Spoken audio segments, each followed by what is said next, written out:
شالوم شالوم قدسان سلام نعحاتكم يخون لو ما أنت بحنت حدش أرست مزيكم الله خونو بزحت تكرخر زلا أرستيا زي أبا أملخ زي كون السلطاني يلبون أتهم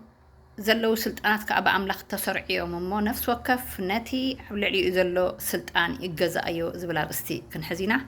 زيابير مسجن اسكا حواتي بزقال زي أين كراخر دك ياك أبستخرخر تيام نيرم نحنا قن مكرخر قريفنا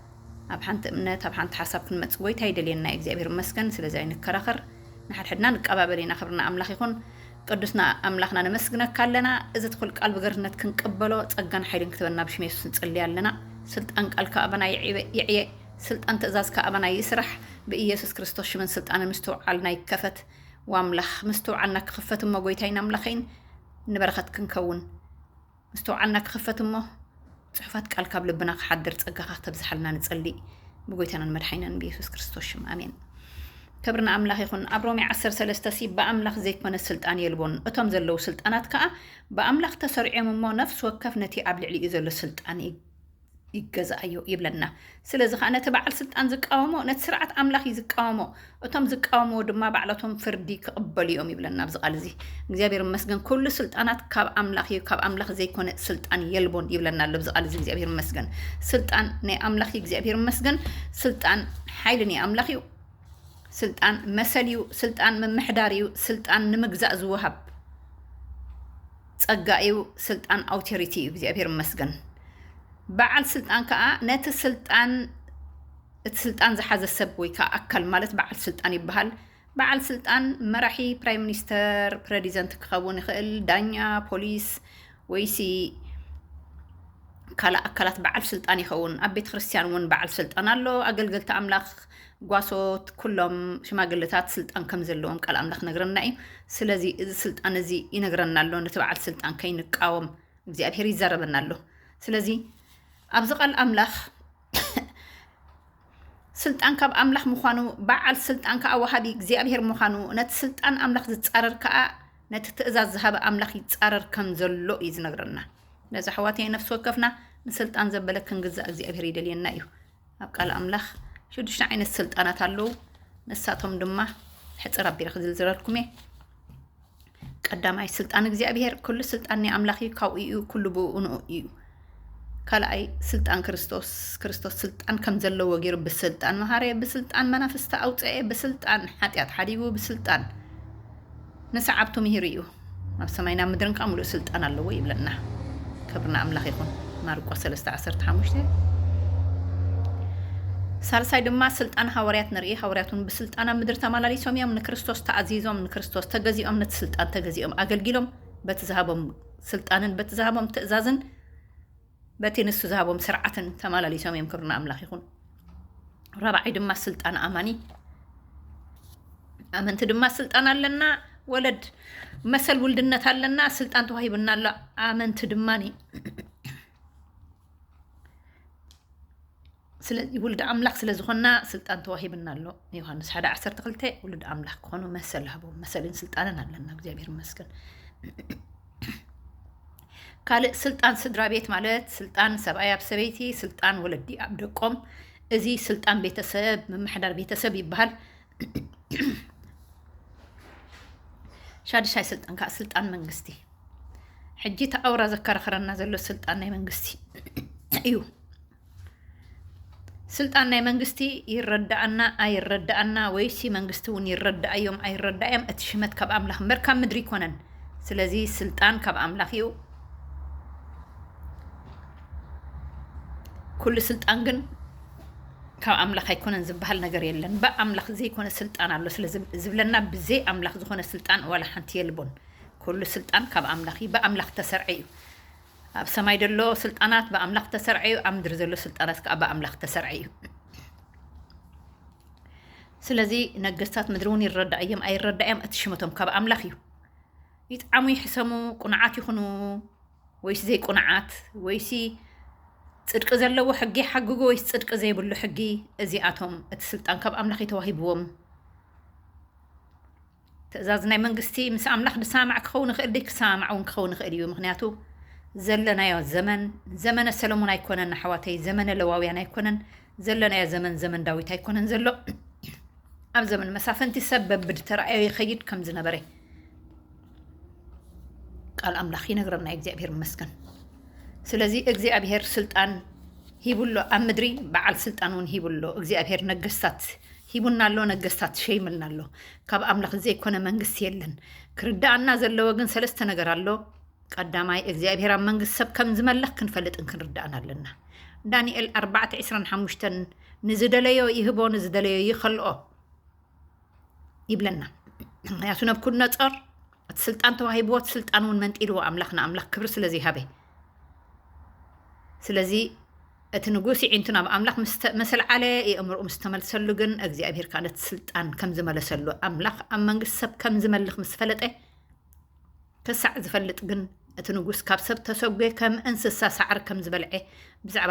ንጉስ ነብኩድነፃር ይነግረና እዩ ኣብ ዳንኤል 4:17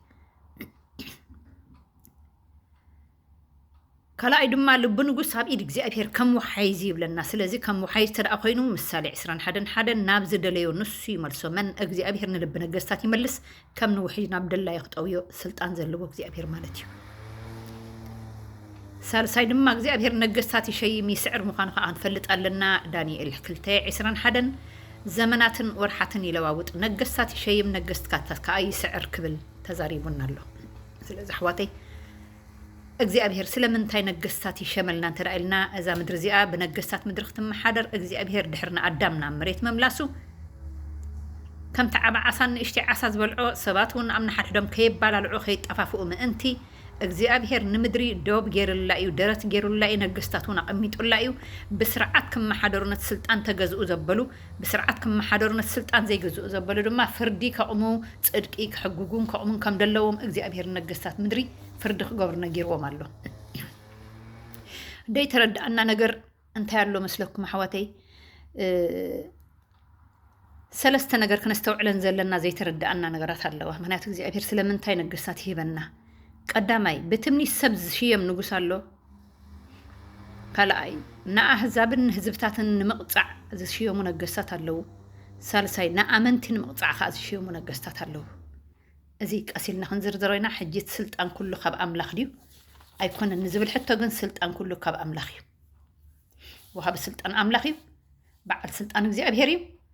ኩሉ ስልጣን ካብ ኣምላኽ እዩ እቲ ኣብ ስልጣን ተቐሚጡ ዘሎ ሰብ ድማ ይጣዕሚ ይሕሰም ካብ ኣምላኽ ምዃኑ ክትፈልጥ ኣለና ስልጣን ናይ ኣምላኽ እዩ በዓል ስልጣን ድማ ካብ ኣምላኽ ድመፀ እምበር ካብ ርእሱ ዝመፅእ ወላ ሓደ የለን ስለዚ ኣብዚ ቃል እዚ ነቲ በዓል ስልጣን ዝቃወምዎ ባዕላቶም ፍርዶም ክቕበሉ እዮም ይብለና ኣመንቲ ንስልጣን ናይ ነገስታት ክቃወሙ ይግብኦም ዶ ንዝብል ሕቶ ኣይግብኦምን እዩ ኣመንቲ ወንጌል ክሰብኩ ካህናት ክኾኑ ንህዝቢ ምስ ኣምላኽ ከተዓርቑ ወንጌል ክሰብኩ ንስሓ ክሰብኩ ፅድቂ ክሰብኩ በዓል ኣምላኽ ክዕብዩን ክጓሲን እዮም ተፀዊዖም ዘለዉ ስለዚ ናይ ኣመንቲ ስራሕ ምጉሳ እዩ ኣሕዋተይ ብጉስነት ኣባጊዕ ገይሩ ጎይታ መሲሉልና ኣሎ ስለዚ እቶም ኣብ ዓለም ዘለዉ ነገስታት እውን እኮን ህዝቢ እዮም ንጓስዩ ክርዳእና ዘለዎ እቲ ምሕደሮኦም በበይኑ ክኸውን ይኽእል እዩ ብዘየገድስ ኣብዚ ዘመን እዚ ብፅድቂ ክገዝእ ዝኽእል ንጉስ ኣሎ ተራእይልና እዚ ዘመነ ዳዊት ኣይኮነን ብትንቢት ነገስታት ኣብዚ እዋን እዚ ክነግሱልና ኣይንፀበይ ብትንቢት ነገስታት ኣብ ስልጣን ክቕመጡልና ኣይንፀበይ ኣሕዋተይ ኣብ ነገስታት ናይ ዓለም ስልጣን ኣይኮነን ኣብ ቤተ ክርስቲያን ከማን ሎሚ ኣሕዋተይ ከምቲ ዝግብኦም ድዮም ደገልግሉ ዘለዉ እንተልና ኣይኮኑን ፍቓድ ርእሶም ገሊኦም ኣገልግሉ ገሊኦም ብፍርሃት ኣምላኽ ኣገልግሉ ገሊኦም ነተን ኣባጊዕ የባርሩ ገሊኦም ኣባጊዕ ይእክቡ ብዙሕ ዓይነት ስርዓት እዩ ዘሎ ስለዚ ብፍቓድ ርእሶም ከማን ኣብ ቤተ ኣምላኽ ዝሽየሙ ኣለዉ ብፍቓድ ኣምላኽ ድማ ዝሽየሙ ኣለዉ ስለዚ ኣሕዋተይ ኣብ ዓለም ድማ ሎሚ ብትንቢት ነገስታት ክነግሱልና ኣይንፀበይ እቲ ዘመን ናይ ብሉይ ኪዳን ዘመን ኣይኮንናን ዘለና ናይ ሓድሽ ኪዳን ዘመን ከም ዝኾነ ክንፈልጥ ይግባአና እዩ ስለዚ ነገስታት ኩሎም ግን የጥዓሙ ይሕሰሙ የውሃት ይኹኑ ጨካናት ሓያላት ይኹኑ ድኹማት ኩሉ ስልጣን ካብ ኣምላኽ እቶም በዓል ተምሰበ ስልጣናት ድማ ካብ ኣምላኽ እዮም ስለዚ ንሕና ደቂ ሰባት ክንገብሮ ዘለና ንስልጣን ነገስታት ክንግዛእ ንሕጎምን ንመምርሒኦምን ክንቅበሎ ይግባአና እዩ ናታቶም ሕግን መምርሕን ኣምላኽ ከይቕበሎ ዲ ተራእይልና እቲ ጻድቕ ዝኾነ ሕጊ ኣምላኽ ይቕበሎ እዩ ፅድቂ ዘይብሉ ዓመፅ ዘለዎ ሕጋጋት እንተደኣ ሃልይዎም ኣብቲ ሕጊ እኳ ዓመፅ ዝበሃል የለን እንዲ ኣብቲ ተግባር ግን ዓመፅ ክህሉ ይኽእል እዩ ነቲ ተግባር ግን ኣምላኽ ይቃወሞ እዩ ንሕና ንገዛ ርእስና ዓመፀኛሃት በደልቲ ክነስና ጎይታ መሊስና ኣሎ ንጎይታ ምስ ፈለጥና ኢና ምድሓን ዝረኸብና ስለዚ ንጎይታ እናፈለጥና ድማ ዓመፅ ክንገብር ኣይፍቀደልናን እዩ عمسي نمنجست أملاخ كم زي ورسوا تفلت يوخم يبلنا نحنا أمنت كمان عمس تخينا نمنجست أملاخ كم زين ورسا كنفلت يقبأنا سلازي ننجستات نعمدر نحنا بأكايدنا بسنة يقبرنا أرأيهم كنهم أجزي أبهر يدليو سلازي نبعل سلطان كنقاوم أي قبأنا نيو فرعون بعل سلطان يديرو نإسرائيلاوين عبارنت كجزءهم كله صار فرعون بعل سلطان كنسو نإسرائيل حزبي يحدقو كم لخنيق سوا اللي يحدقو خبهالهم كله نسرعة أملاخ تقاويمي أي سمعن نفرعون ملأخت خبود متصمنين ترأينا أتأبيت نقول سعبي موسيئيو حقاقتنا قبص زفلت جواتا مهارينا قبصي عب قبص استمهري سرعات بيتا منقسن محدران زفلت ودقوال فرعون تباهيلو زعبي قناخ إسرائيلاوي حق أملاخ زفلتن حق أملاخ بلبو زلو وانت ماهيرو زعبيني نيرو سلازي موسى كل حق أملاخ يفلت حق قبصاويان يفلت زيق الناس زيقاوان يفلت زيق الناس إسرائيلاوان دما يفلتيو سلازي موسى حادث قبرو بدن ترأحليو نت قبصاو قتيلو أب حوصا بمدبايو كابيت فرعون كهدم ناميديان قصق خير كسدد جيروي نموسينا ميديان كسدد قبرو لتقبصاو سلازقتليو قبن سلازفتسمي تنقوس انت رأسميعو خمزي محروس لستردو ني ميديان كهدم بيت منقست خقدف وسينو مالتيو اقزيا بيرقن بموسي خقبرو زحاسبون دحالونن بمخنيات حاتيات ناي موسي نتي أملاخ دحالونو أي سرزون كم دغنا خم ميديان تصويعون حزبي إسرائيل كبرنت كتوصومي خبلن كله ات أملاخ زهابو تنبيت اتزتزاربو أملاخ اتزهابو تأمرتي أب قدم نقص بتحتنا بفقري مسأرون حو خوينو فتيمو اتنقص قناي تأززن مودعتو دك إسرائيل نمدحان كوينو بقيب حر حليفهم فرعون سراويتن قن مسرا قلو أب تبحر إرترا خمت حالي نفلت أملاخ نزي أزاتي قطع مخان خبز قالزن مهارينا وانت أنس بلاطوس انترينا دماني مدحين يسكرو سابق انمي مس قربه كقتلك كان كفتحا كان سلطان لني مسبلو كابل على سلطان انت زيوها بكاس أباي سلطان محلو كان يدوه يوحنس 10 حدا نرخوين هذه حواتي مدحين يسكرسوس نسلطان نايب انتوس بلاطوس تقبلو ويو أبل علي سلطان انتوس بلاطوس إدو آيل علن وي امباغور أي فترن وي دك أمزامور تتصوي عدم ما سيف آيل علن أمنت خلا سيف خلا العلق بقنا دي أي قبقنا نيو أم حلوينا دوكن ملس أم ناخد أزازنا قبر خنقبر إنا قبرنا خنمهر أمبر إنا قهسنا خنمهر أي فكادنا نيو أتوم إنا قهسو إنا فرسو زمهرو نسام فردو ختصارو مخانا ممكن فلت إقبقنا سلازي كريستوس نسلت أنا بيلاطوس أين عاون سلازي بعد سلطان أب سفرا سلطان أمت بأملاخي حواتي بأملاخي كونن كنبل أي قبقنا نيو إذا بعد سلطان صبو أنت جبرنا ينقدرنا خفو أنت جبرنا خاي فردنا نسو أنت بعد سلطان صبو أنت جبري أملاخ ينقدو خفو أنت جبرنا ما أملاخ يفردهم خانهم فلت يقبأنا أتفردين كلها معريو نجسات عالم صبو مجبرهم أملاخ كن أدوم يخل حماق بمجبرهم أملاخ كفردهم يخل نحنا آمنت دم صبو بمجبرنا أملاخ ينقدرنا حماق أنت جرنا أملاخ يفردنا فردي كله كاب أملاخ مخانهم فلت يقبأنا سلازي نحنا قبل على سبات كنفرد أي تأززنا فردني أملاخيو سلطاني أملاخيو سلازي أماني حدا أماني أقلقالي ويكا كل مؤمن حزب أملاخ نتبع السلطان كخبرون كأززون بخبرخ قبلون انبر نعقة دفرة كريو أي قباني ومي 10 يزول لنا زل لخب حرس قاع شوعة تنبيبنا توم جزاءتنا أوكي قبر انبر نسانا يقبر زفروها أيكونن بلنا أوكي انت غيرنا نسومي فردنا سنة انت غيرنا خاينو قدنا يمتم جزاتي سلازي نتبع السلطان دو كيت فرهدو تدلي إخا نسو نسناي كايلو أقلقال أملاخي ما سناي قبر نسوخن أدكا أوكي انت قبر كاقنا أقلقال أملاخ نتي قبر أوكي مقطعتي زمت أقلو فداي حنايا سلازو خانا السيف نخون تاعد قنيب لنا سلازي حواتي نحنا قبل علنا قصات مدري انت تأززنا كخبرنا يوم انت دافيرنا يوم انت نعيقنا يوم قن نساتهم أقلقلت أملاخي مبلنا له سلازي نقستاتني عالم أقلقلت أملاخي نعلم كم حضروا أقلقلت كريستوس دق مزامرت يسوس كا أقلقلت أملاخي أبيت أملاخ كم حضروا سلازي درت الله ومحضرنا ناي آمنت محضرة أبيت أملاخي ناي نقستات محضرة أبيت منقستيو نعلم كم حضروا تتسوي عميم نحنا خانا عالم ونجيل كنسبخينا تتسوينا ንዓለም ካብ ሓጢኣት ክንመልስ ንዘይ እዙዛትና ብጥበብ ጻድቃን ክንእቱና ተጸዊዕና ስለዚ እንተ ደኣ ደይ ተኣዚዝናዮም ገበርቲ እከይ እንተ ደኣ ኮይንና መቕፃዕቲ ዘምፅኡልና ፈደይቲ ሕነ ከም ዝኾኑ ንፍለጥ ንኾንቱ ሰብ ሰይፊ ኣይተዓጥቁን ስለዚ ኣሕዋተይ መቕፃዕቲ ሓጢኣት ሰይፊ እሙን ሰይፊ ንፍርሃዮ ገላው ኣምላኽ እዮም ከዓ ይብሎም ኣለብዚ ገላው ኣምላኽ ይብሎም ምክንያቱ ኣምላኽ ንምድሪ ከም መሓድሩ ዝሸሞም ኣብ ስልጣን ደቐመጦም እዮም ናይ ስልጣን ዋና ኣምላኽ እዩ ናይቲ ዝፋን ዋና ኣምላኽ እዩ ካብ ኮነን ኣብቲ ዝፋን ንሰብ ዝቕምጥ ድማ ኣምላኽ እዩ ስለዚ እዚ ክትሓዋወሰና የብሉን ክነስተውዕል ይግባአና ስለዚ ድማ እዩ ግብሪ ንዝግብኦ ግብሪ ተጎ ንዝግብኦ ድማ ተጎ ፍርሃት ንዝግብኦ ፍርሃት ክብረት ንዝግብኦ ድማ ክብረት ንኹሉ ዝግብኦ ሃብዎ ኢልና ሓዋተይ ክብረት ንዝግብኦም ክብረት ክንህብ ይግባአና እዩ ገጽ ኣርጋውያን ክንዕቕን ክንደፍርን ኣይግባአናን እዩ ነቦታት ክነኽብር ተጸዊዕና ኣለና ስለዚ ፍርሃት ንዝግብኦም ፍርሃት ክብረት ንዝግብኦም ክብረት ክንህቦም ተጸዊዕና ኣለና እዚ ንዓና እዩ ናይ ኣምላኽ ቃል ዝዛረበና ዘሎ ስለዚ ንሳቶም ኣገልገልቲ ኣምላኽ እዮም ንዕቐትን ድፍረትን ተርኢናዮም ክቐጽዑና ስልጣን ኣለዎም እዚ ማለት በዓል ስልጣን ኩሉ ፍትሓዊ ድዩ ተልና ኩሉ ፍትሓዊ ኣይኮነን ገሊኡ ፍትሓዊ ክኸውን ይኽእል እዩ ኩሉ ብጽድቂ መሓደር ድዩ ተልና ኣይኮነን ገሊኡ ብጽድቂ ክመሓደር ይኽእል በዓል ብፍራት ኣምላኽ ክመሓደር ይኽእል ገሊኡ ድማ ብዓመፅ ክመሓደር ይኽእል ስለዚ ኣሕዋተይ እቲ ፍርዲ ዝፈርድ እቲ ዳኛ ግን እሱ ኣብ ዝፋኑ ስለ ዘሎ ንሕና ኣብ ዘይ ስልጣንና ኢድና ኸይኑ ተኣዚና ንጠንቀቕ ኣብዚ ክርክር መማጎት ዝኸውን ደሎ ኣርእስቲ ብዛዕባ ናታን ንዳዊት ገሲፅዎ ናታን ንዳዊት ሓጢኣቱ እዩ ገሲፅዎ እምበር ኣብ ስልጣኑ ኣይትስኦን ካልኣይ ሳሙኤል 12 ተዳርኢና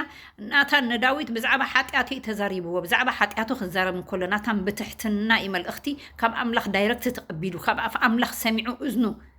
እዩ ደብፅሕ ነይሩ ሰባት ብዝቐበልዎ ወሬ ዳዊት ከምዚ ገይሩ ብዝበልዎ ወይስ ሓሳስዮም ሓባቢሎም ብዝተዛረብዎ ወይስ ንዳዊት ከውድቑ ብዝሓሰብዎ ሰሚዑ ኣይኮነን ብዛረብ ነይሩ ናታን ርክቡ ምስ ኣምላኽ እዩ ነይሩ ስለዚ ነቢ ናታን ንዳዊት ብዛዕባ ሓጢኣቱ ገሲፅዎ ምስ ሰይቲ ኡርያ ስለ ዝዘመወ ንኡርያ ሕታው ድማ ኣብ ኩናት ስለ ዘቕተሎ ካብ ኣምላኽ ተላኢኹ ክግስፆ ከሎ ንርኢ ዳዊት ግን ብእቡእ ተነሲሑ ስለዚ ኣሕዋተይ ንሓቂ ብፍቕሪ እንተገሲፅና ልቢ ሰባት ንትንኪ ኢና ንሓቂ ብዓመፅ ክንገልፅ እንተፈቲና ግን ሓቂ የለና ባና ንሕሱስ ሓቂ ኣይንገብርና ኣለና ሓሰውቲ ንኸውን ኣለና ስለዚ ኣሕዋተይ ንሕና ንሓቂ ብፍቕሪ ክነረድእ እግዚኣብሔር ዳይረክት ዝተዛረበና እንተሎ ከዓ ዘፍርሃና የለን ተቢዕና ክንዛረብ ንኽእል ኢና ኣምላኽ ከይለኣኸና እንተጎይና ግን ባዕላትና ንሂወትና ንብድላ ኣለና ከይለኣኸና ኣምላኽ ከይንጎይ ምክንያቱ ኣነ ኣይለኣኽክዎምን ጎየ እዩ ስለ ዝብል እግዚኣብሔር ከይለኣኸኩም ከይትጎዩ ድምፂ ርእስኹም ሰሚዕኹም ከይትጎዩ ድምፂ ሰይጣን ሰሚዕኹም ከይትጎዩ ድምፂ ከባቢኹም ዓብሊልኩም እውን በዚ ከይትጎዩ ርእስኹምን መንፈስኩምን ክትሕልው ይግባአኩም ካልኣይ መምኽነይታ ዝገብርዎ ዮሃንስ መጥመቕ ንሄሮድስ ገሲፁ ዝብል እዩ እወ ዮሃንስ መጥመቕ ንሄሮድስ ገሲፁ ማርቆስ 6 ምዕራፍ ንረኽቦ ስለዚ ዮሃንስ መጥመቕ ንሄሮድስ ዝገሰፆ እኮ ሰይቲ ሓዊኻ ክትእቶ ኣይተፈቕደልካን ኢልዎ እምበር ብዛዕባ ስልጣኑ ኣይገሰፆን ምክንያቱ ስልጣን ናይ ሄሮድስ ኣብቲ እዋን እቲ ከመይ ነይሩ ስለዚ ኣብቲ እዋን እቲ ዝነበሩ ነገስታት ኣብ ናይ ሮማ መንግስቲ ስለ ዝነበረ ብጭካነ ዝገዝእዎ ዝነበሩ ንምድር ግዜ እዩ ስለዚ ዮሃንስ መጥመቕ ብዛዕባ ምሕደራ መንግስቲ ኣይተዛረበን ብዛዕባ ስልጣን መንግስቲ ኣይተዛረበን ዕልዋ መንግስቲ እውን ኣይኣወጀን ንዮሃንስ መጥመቕ ንሄሮድስ ተዛረበ ግን ሰበይቲ ሓዊኻ ክትእቶ ኣይተፈቕደልካን ስለምንታይ ከም ዝገበርካ ኢልዎ ስለዚ ዮሃንስ መጥመቕ እውን ስለምንታይ ከምዚ ኢልካን ኢሉ ክቐትሎ ኣይፈተነን ነቲ ድምፂ ፈሪህዎ እዩ ዮሃንስ መጥመቕ ናይ ኣምላኽ ሰብ ምዃኑ ይፈርሆ ነበረ እዩ ዝብለና ንዕኡ ሄሮድስ ንዮሃንስ መጥመቕ ከሰይፍ ዝደረኸቶ ግን ሄሮድያዳ እያ ነይራ ሄሮድያዳ ኣብቲ ናይ መኣዲ ናይ ንጉስ ምስ ሳዕስዐት ኣዲ ኣብ ዝመኸረታ ምኽሪ ስጋዕ ፍርቂ መንግስተይ እንታይ ክበክም ዝተባህላ ርእሲ ዮሃንስ መጥመቕ ቆሪፅካ ኣብ ሒላብ ጌርካ ሃበኒ ኢላቶ ንሱ ግን ኣቐዲሙ ክሳዕ ፍርቂ መንግስተይ ክበክየ ኢሉ ምሒዱ ስለ ዝነበረ ስለምሓልኡ ክብል እናጓሃየ ንዮሃንስ መጥመቕ ክቐትሎ ደይደለየ ክነሱ ተደፊኡ መቸም ፈፂምዎ ዕሽነት ገይሩ ምክንያቱ ቃል ማሕልኡ ኣብ ቅድሚ መኳንንቱ ዝመሓሎ ማሕላ ከየፍርስ ክብል ንዮሃንስ መጥመቕ ኣሰይፍዎ እምበር ሄሮድስ ንዮሃንስ መጥመቕ ክቐትሎ ይደሊ ኣይነበረን ስለዚ ንሄሮድስ ሕሊፋ ዝሃበቶ መን እያ ሄሮድያዳን ኣዲኣን እየን ስለዚ ኣሕዋተይ ካብዚ እንታይ ኢና ንመሃር ናታን ንዳዊት ኣብ ስልጣን ነገስታት ኣይኣተወን ኢዱ ኣይእተወን ሓጢኣት ክግስፅ ንስሓ ክህብ ተኣዚዙ ዮሐንስ መጥምቅ ድማ ገሲጹ ብዛዕባ ሓጢኣት ገሲጹ እምበር ኣብ ስልጣን ነገስታት ኣይኣተወን ወይ ከዓ ዕልዋ ኣይኣወጀን። ስለዚ ኣሕዋተይ ንሕና እውን ካብ ኣምላኽ እንተደኣ ተላኢኽና ኮይንና ብርግፅ ድምፂ ኣምላኽ ሰሚዕና እንተደኣ ኮይንና ንሰበ ስልጣን ብትሕትና ብሓቂ ብፅድቂ ብፍቕሪ ክንእርም ደኣ እምበር ኣብ ስልጣን ክንኣቱ ካብ ስልጣን ክነውርድን ክነድይብን ካብ ኣምላኽ ስልጣን ኣይተዋህበናን። ንዓና ወንጌል ክንሰብኽ ስልጣን ዝሃበና ኣምላኽ ነቲ ወንጌል ክሕድገና ዝኽእል እውን ኣምላኽ ምዃኑ ክንፈልጥ ይግባአና። ስለዚ ኣሕዋተይ ኣእዳው ናብ ዓመፃ ከይንእቱ ክንጥንቀቕ ይግባአና እዩ። ንሓቂ ብፍቕሪ ክነረድእን ክንምዕድን ንስሓ ክንነግርን ነዚና ተፀዊዕና ኣንጻር ፍቓድ ኣምላኽ ዝኾነ ኩሉ መገዲ ኣንጻር ፍቓድ ኣምላኽ ዝኾነ መርገፂ ኩሉ ግን ኣምላኽ ክፈርዶን ክኩንኖን ምዃኑ ክንፈልጥ ይግባአና።